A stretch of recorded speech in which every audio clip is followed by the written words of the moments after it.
Hello guys, pupunta akong 7-Eleven ngayon. Bali, magre-remit ako ng pera. So, samahan niyo ako guys. Let's go! Praise OFW TKL. Tapos yung OFW nasa kanan. Then yung Philippines. Then just Western Union MSS. Tapos accept terms and condition.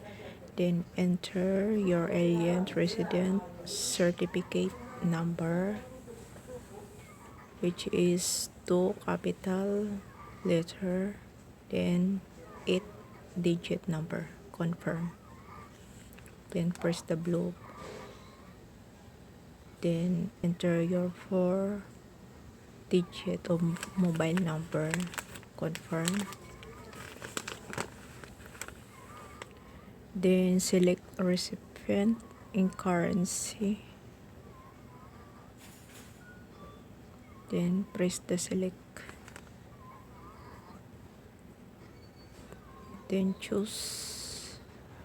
Enter the total amount na ipapadala sa Pilipinas. Check carefully. Then press confirm.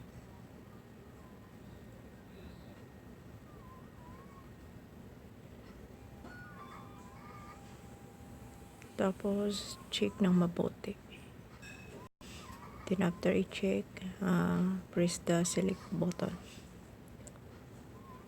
Then, after that, you need to sign a signature. After na makapag-sign na yung signature, press the save. And then, confirm. Then, review carefully the amount in the name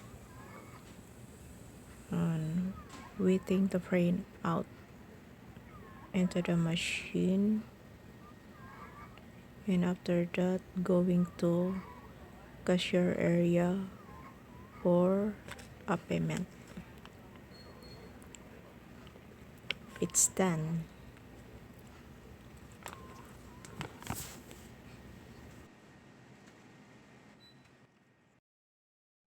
So guys, nandito na tayo sa cashier for payment.